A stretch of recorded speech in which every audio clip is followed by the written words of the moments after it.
on avance. Je vais vous montrer un pitch deck qui date un peu maintenant et qui est génial, qui, je pense, de toutes mes années à The Family, est mon pitch deck préféré. Il a l'avantage, ce pitch deck, d'être hyper, hyper précis, hyper complet et hyper design. Vous n'avez pas forcément besoin d'être aussi design, mais bon, c'est du grand art. Quand on a un deck aussi parfait, c'est quand même déjà un bon début. Alors, vous voyez, on commence directement par le problème. On l'expose avec des chiffres précis et on montre pourquoi ce problème est painful dans la deuxième partie de l'écran. Ensuite, boum, directement, c'est quoi la solution? Et boum, on montre directement des screenshots de ce qu'on fait. Alors, on montre en plus la solution de deux côtés, du côté de la demande, du côté de la supply. Ça, c'est classique du côté des marketplaces. Ce qui permet là d'expliquer les secrets de fabrication, comment on fait quelque chose, d'expliquer pourquoi on est différent de la concurrence. Ça, c'est un modèle de comment on est différent de la concurrence. Et on donne une vision qui est super claire. Our mission is to help every company scale on people. We are qualified workforce cloud surrounding core teams. We want to become the utility for flexible work. We want to become a lifestyle brand. Et là, maintenant, on rentre dans ce qu'on a fait jusqu'à présent, qui on a comme client, qu'est-ce qu'ils regardent, les data, pourquoi on pense qu'on a un product market fit, qu'est-ce qu'on pense qu'on a comme revenu, qu'est-ce qu'on a comme témoignage client, qui sont les gens qui travaillent pour nous. Et vous voyez, à chaque fois, c'est de l'anecdote, du story. C'est jamais des choses générales. C'est on-site to pay rent, finance daily life, meet new companies. I'm more often on-site than on Facebook. Finance, personal project and daily life, meet potential employers. Perfect way to earn money alongside my personal projects. Donc, évidemment, ça permet ça de remontrer à nouveau des super slides. Et vous voyez comment il passe de data, émotion, anecdote, data. Et ça permet de rentrer dans qui est l'équipe, à quoi va ressembler l'équipe dans quelques mois et de donner l'offre de combien ils sont en train de lever et quels sont les objectifs qui vont être atteints grâce à cette levée. Quelle est la roadmap? Quelles sont les projections? Qu'est-ce qu'on va faire de l'argent? Et comment cet argent va être dépensé? Et le deck s'arrête là.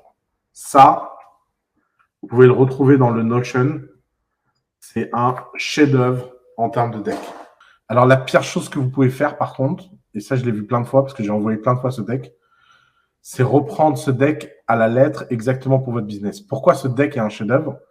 Parce qu'il a été pensé pour leur business et il a été pensé par des gens qui ont mis un effort de se demander quel est le meilleur storytelling pour leur business. Ne copiez jamais le deck de quelqu'un d'autre.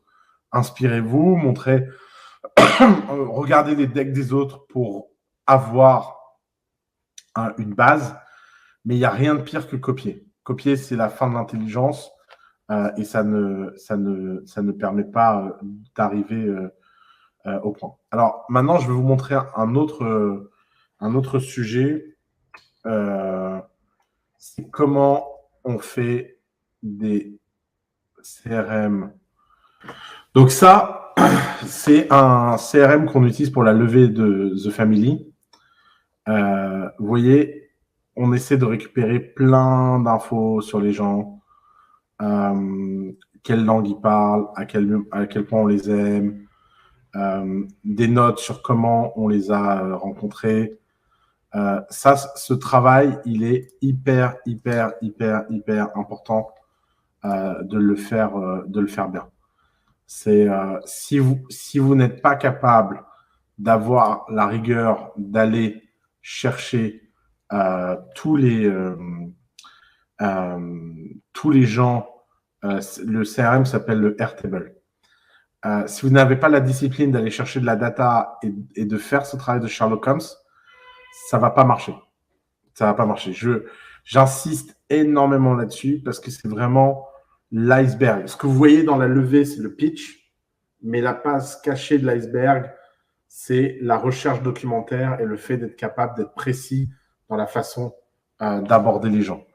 Donc, collectez plein d'infos sur, lisez plein d'articles. Alors justement, Kevin, j'ai pas du tout envie de partager ma structure parce que la structure doit répondre à vos besoins. Ça dépend de votre secteur. Par exemple, nous, notre structure, elle est fondée sur le fait qu'on cherche des gens qui connaissent la finance, qui connaissent les SPV. Donc, on va regarder est-ce qu'ils ont investi en bourse ou pas, est-ce qu'ils ont un SPV ou pas, est-ce que ça.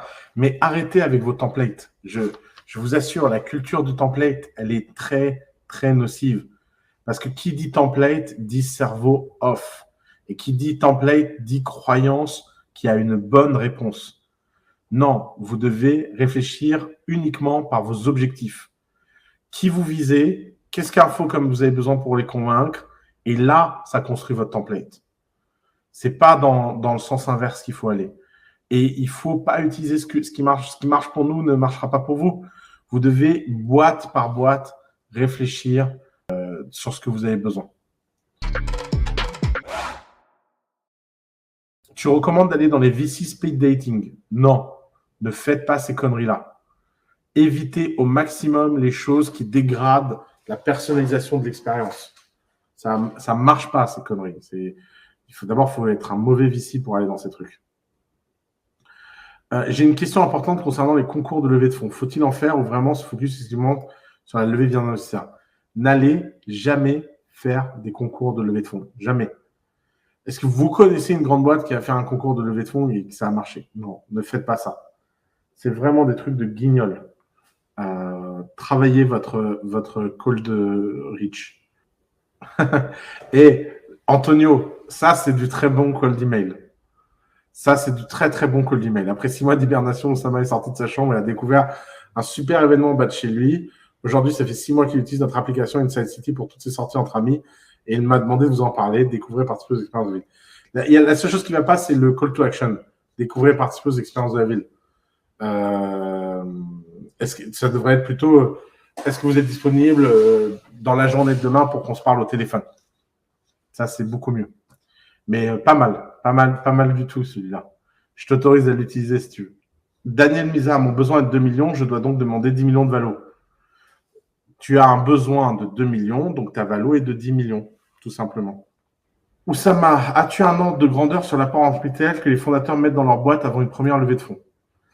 Je pense que l'idéal, c'est 0 € et 0 centimes. Après, bon, c'est jamais ça, mais la valeur d'un entrepreneur, c'est pas ce qu'il investit dans son projet. Et d'ailleurs, les investisseurs qui vous réclament de mettre de l'argent ou qui vous disent que mettre de l'argent, ça vous aligne et tout, c'est des gens toxiques. Restez loin d'eux. Vous mettez votre vie et votre travail. Si vous avez un peu d'argent, investissez-le dans d'autres projets. Idéalement, un entrepreneur investit son argent dans les projets des autres et son travail dans le sien. Comme ça, si son travail, ça marche pas, il a les autres. Et si les autres ne marchent pas, il a son travail.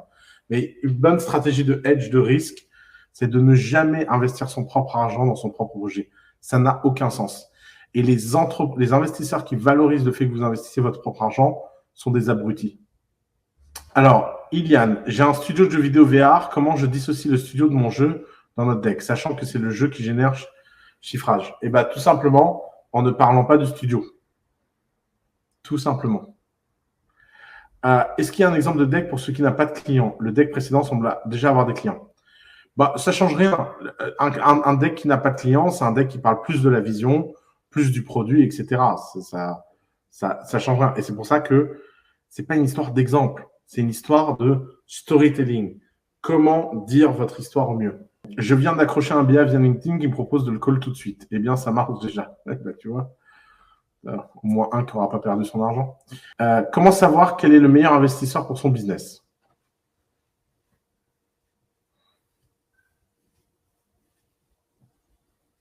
Alors, tiens, on va jouer à un jeu.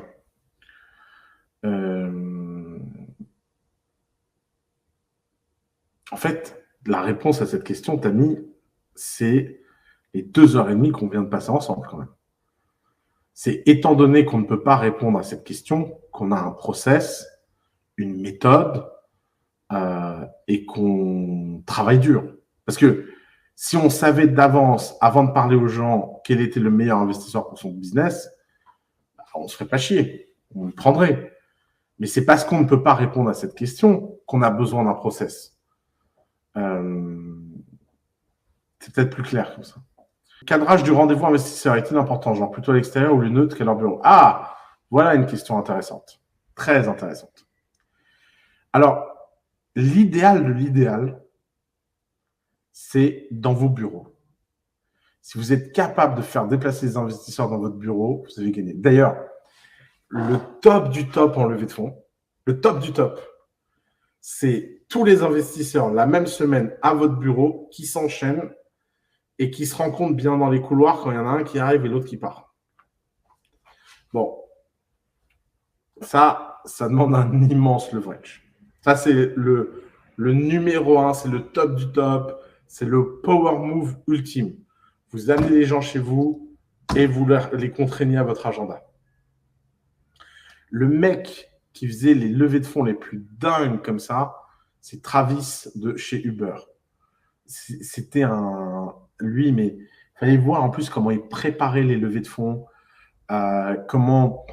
Alors, il avait une personne dédiée à temps plein pour mapper les gens, avoir des détails et des petites fiches sur eux, et ensuite, il préparait le deck avec les détails, et il rentrait dans la pièce, et il prenait les gens, et il les prenait à la gorge, et il leur donnait tellement envie d'investir qu'il a levé des milliards. La cap table de Uber, c'est 600, 700 investisseurs. C'est des milliers de gens rencontrés en année. C'est vraiment un travail exceptionnel. Bon, ça, c'est le top du top. Ensuite, le numéro 2 pour le lieu, c'est le numéro 2 pour le lieu, c'est chez l'investisseur, dans ses bureaux. Le numéro 3, c'est un café-restaurant. Le numéro 4, c'est sans doute dans un event. Mais vraiment, le top du top, c'est qu'il se déplace dans votre entreprise. Ça, il n'y a pas de mieux. Il va sentir l'énergie, voir les gens. Il y aura plein de choses qui parleront en dehors de simplement ce que vous allez raconter dans le pitch. Question bête. Comment tu définis l'argent dont tu as besoin? Une levée de fonds, ça doit servir à financer 18 mois de ta boîte, grosso modo. Donc, tu as plein de façons de faire. Par exemple, moi, j'aime bien la méthode Paul Graham. Paul Graham, il dit, pour savoir combien tu dois lever au minimum, tu prends le nombre de gens que tu as besoin dans ton équipe, tu multiplies par 12 000 euros. Donc, tu dis, j'ai besoin de 5 personnes fois 12 000 euros. Et non pas que tu vas les payer 12 000 euros, mais parce qu'en fait, il y a plein de frais cachés dans les gens, machin. Et tu multiplies par 18 mois. Donc, une équipe de 5 personnes, c'est 1 million d'euros. Voilà, facile. Si tu n'as pas envie de te faire chier avec ma méthode. Ma méthode, elle est plus sympa, mais bon, plus de travail. Un lever qui veut exclusivité pour lever des fonds, je fais quoi? Alors, attention, Ali, tu lui offres et c'est normal. Un lever ne peut pas travailler sans une clause d'exclusivité. Ça n'a pas de sens. Pour qu'un lever soit 100% aligné avec tes intérêts, il a besoin d'une clause d'exclusivité. Tous les bons levers réclament une clause d'exclusivité. D'ailleurs, les levers qui ne réclament pas des clauses d'exclusivité, ce n'est pas des bons levers. Alors, pour organiser toutes les recherches sur les invests, tu les organises comment? Tout simplement sur Google, plus LinkedIn, plus machin. Enfin, avoir un bon Excel bien configuré, aller chercher les gens un par un et descendre. C'est du travail pénible. Hein. C'est pas, il n'y a pas de secret. Hein. Quand on fait une levée, on a 2-3 semaines de stalking un peu intense, un peu ingrate, un peu dur, mais c'est hyper important de se construire un listing très solide. Tiens, je vous refais un exemple de cold email. Décidément, vous n'êtes pas fort en cold email. Morad H. STP, je veux bien avoir ton retour. Yaprak, s'il te plaît. Tu peux mettre ça sur l'écran. Merci. Devant la complexité pour commander du béton, le matériau le plus consommé du monde. Alors, pourquoi cette phrase, ça ne va pas? Parce que personne ne sait pourquoi c'est compliqué de commander du béton. et personne ne sait pourquoi c'est le matériau le plus consommé du monde. Donc déjà, ça ne va pas. Ça manque de précision et ça manque de considérer que tu es un expert et que tu es capable d'expliquer pourquoi c'est compliqué de commander du béton. Nous avons lancé SoPump, une plateforme qui permet de rendre la commande et la livraison de béton aussi simple et agréable que commander un livre chez Amazon Prime. Je n'ai pas compris pourquoi. Nous réalisons déjà 250 commandes par jour. Je vous propose d'en parler demain après-midi. Bon, ça, c'est déjà pas mal. 250 commandes par jour, c'est impressionnant. Tu sais ce qui est drôle, ça, je vais vous le dire. C'est-à-dire que tu es déjà à 90 000 commandes par an, Morad. Il y a un truc qui est drôle dans la levée de fonds, c'est que toute la préparation, tout le bootcamp, tout ce que je vous raconte est vrai, modulo la traction de votre boîte. Plus votre boîte a de la traction, plus vous pourrez être mauvais. Par exemple, là, Morad, son call email, il est pourri, mais les 250 commandes par jour, je prendrai le rendez-vous. Donc, j'espère que tu ne m'étonnes pas, Morad. Parce que à l'inverse, quand tu reçois un call d'email pourri et qu'en plus le mec il t'a mytho sur ses chiffres, mais alors là, tu es vénère d'avoir pris le rendez-vous. Mais si c'est vrai, si tu fais vraiment 250 commandes par jour, moi je ferais juste un email très simple qui est de dire on est la première plateforme à permettre aux gens de commander du béton en ligne. Voilà, vous n'avez pas besoin d'expliquer pourquoi c'est compliqué de commander du béton. Point. On a 250 commandes journalières d'une valeur moyenne de je ne sais pas combien. Morad, c'est quoi ton panier moyen? 1250. Tu es en train de me dire, Morad, que tu fais déjà pratiquement 9 millions de chiffre d'affaires par mois? Non, mais c'est pas possible. Attendez, là, les gars, en fait, on a une billion de dollars là dans le chat. Il n'est pas au courant. Ok, tu prends une commission de combien? Eh, t'es relou, hein? T'es dans le suspense. Donc, 6%.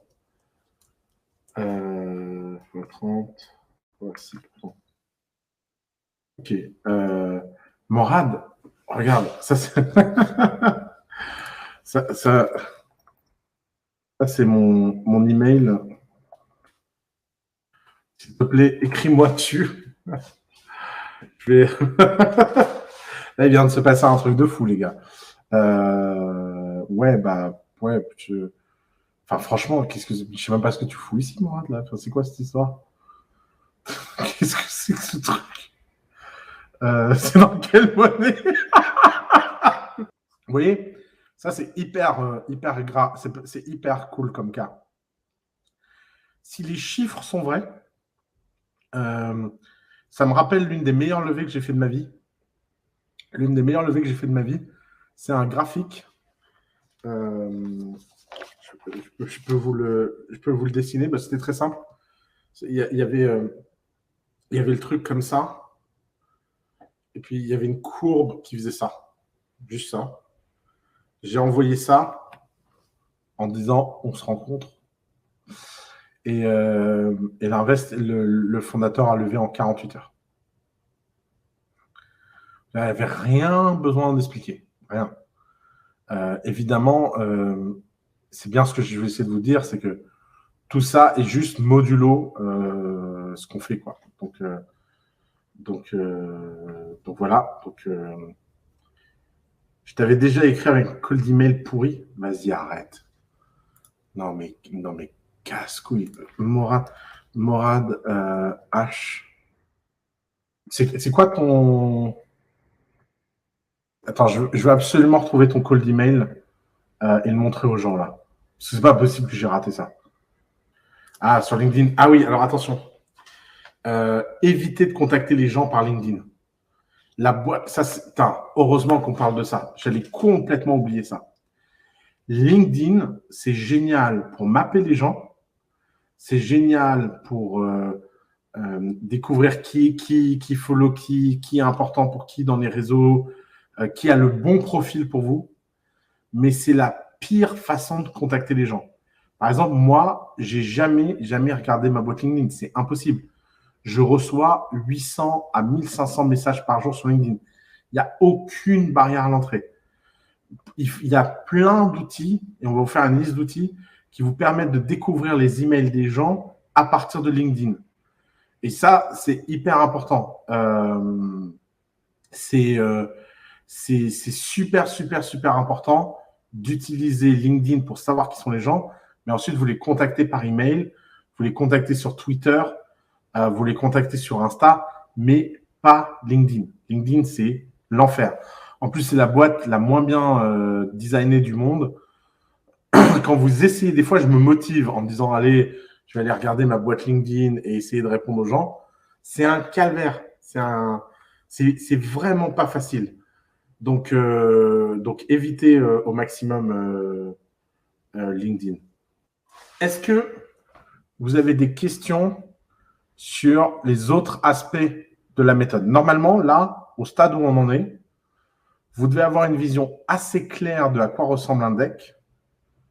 Vous devez être capable de calibrer vos 4 cercles d'investisseurs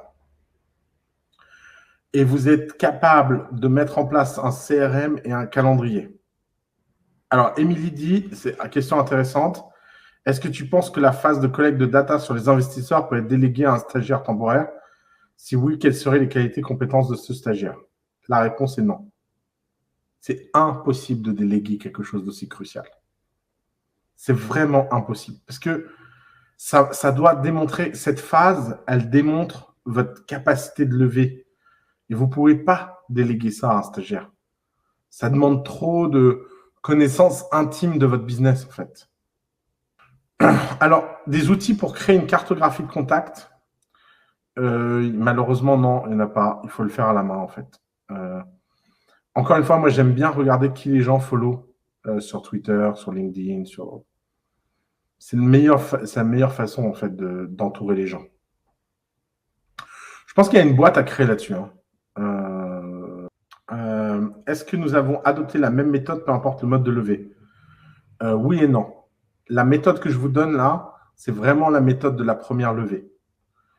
Si vous avez déjà levé plus de 2 millions d'euros et que vous abordez la série A, il y a plein de choses qui changent. La série A, c'est encore un autre sujet.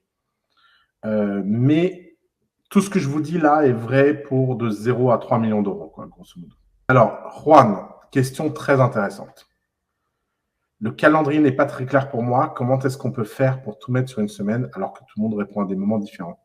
Ah, ça me paraissait évident, ça. Mais ok, c'est pas clair, je comprends. En fait, la clé, c'est que tu as tellement bien fait ta préparation que tu contactes plus de gens que tu n'es capable de prendre de rendez-vous. Et en fait, les gens qui ne sont pas disponibles, tu crées chez eux du FOMO. Si tu as dans la semaine une capacité de prendre 20 rendez-vous et que tu contactes 100 personnes, tu n'auras pas de la place pour tout le monde. Et il y a des gens qui diront, oui, je ne suis pas libre cette semaine. Et tu diras, je suis désolé, la semaine prochaine, on aura bien avancé. Je vous contacte seulement s'il y a un problème. La capacité à créer du FOMO vient justement du fait que tu compresses le temps sur 15 jours, alors pas une semaine, hein, 15 jours. Et en compressant sur 15 jours tous les rendez-vous, eh ben, il y a plein de gens qui ne pourront pas les faire. Et ces gens qui ne pourront pas les faire, ils vont vivre dans un immense fear of missing out. Alors que si tu te mets à leurs contraintes et à leur agenda, bah, personne ne rate rien. Il faut vraiment se concentrer, quoi. Comment demander à un investisseur de financer un projet sans rentrer dans le capital? Bah, pas possible. Puis quoi encore? Les gens qui vous financent rentrent forcément dans le capital.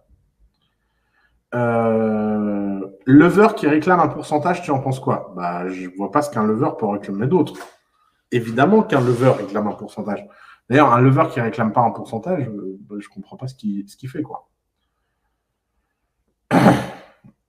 Ah, Edouard dit, tu m'avais répondu sur LinkedIn. Bah, ça m'arrive, hein, mais il devait être bien ton email. Pour une entreprise qui a déjà du revenu, comment calcule-t-on le montant dont on a besoin sur 18 mois? Est-ce qu'on inclut ou exclut ses revenus? Alors, en général, on les exclut. Parce que le but du jeu, c'est quand même de faire monter un peu sa valo, quoi. Tu conseilles de lever le plus vite possible ou de lever mieux en retardant afin d'avancer dans l'exécution? Alors, je conseille de lever le plus vite possible. Je pense que la levée, c'est tellement une distraction qu'il vaut mieux un moins bon deal rapide qu'un meilleur deal lent. Sinon, les conséquences sur l'entreprise sont trop fortes. Alors, la grosse différence, c'est que dans une levée de 3 à 10 millions, ça se passe forcément qu'avec des investisseurs professionnels.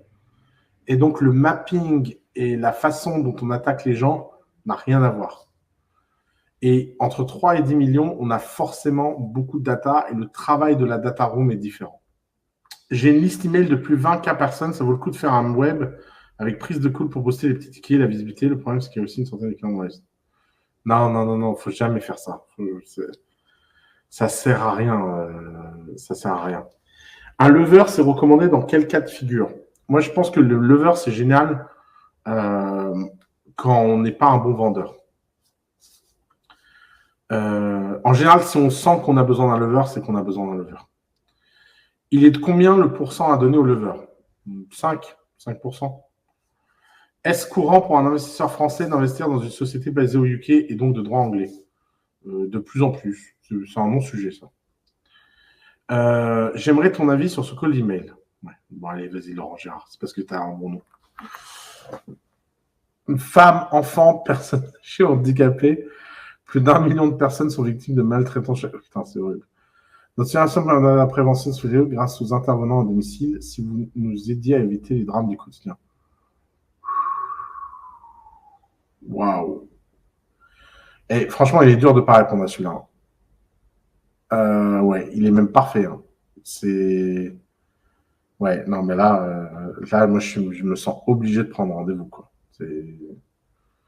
Putain, il est dur ton truc. Hein.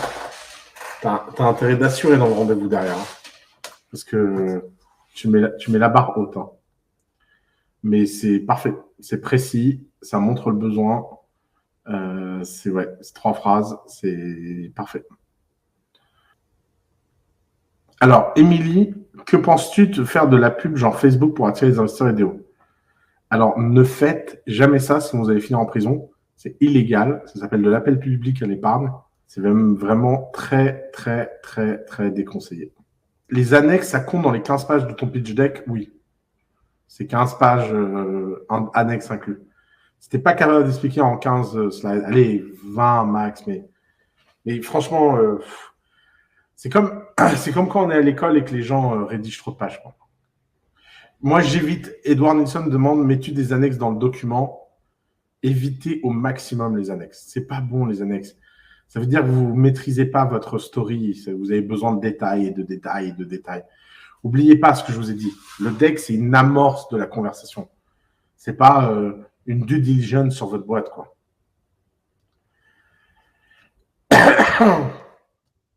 Alors, je vais finir avec la réponse de Baptiste Joly, la question de Baptiste Joly, et on va call it a day. Un VC donne sa réponse en combien de temps en règle générale et en combien de temps l'argent est sur le compte? Aussi, as-tu des contacts d'un bon lever? Alors, pour la 10e fois, les levers, on en parlera à la fin. Cette question n'est pas le sujet. Le vrai sujet, c'est comment vous imposez votre rythme aux investisseurs. Ça, c'est le sujet. Le sujet le plus important, c'est comment vous faites pour qu'une fois qu'ils sont dans la seringue, ils suivent votre process, votre closing, votre rythme, votre négo. Et tout ça, c'est le sujet de demain. Merci beaucoup. Ciao.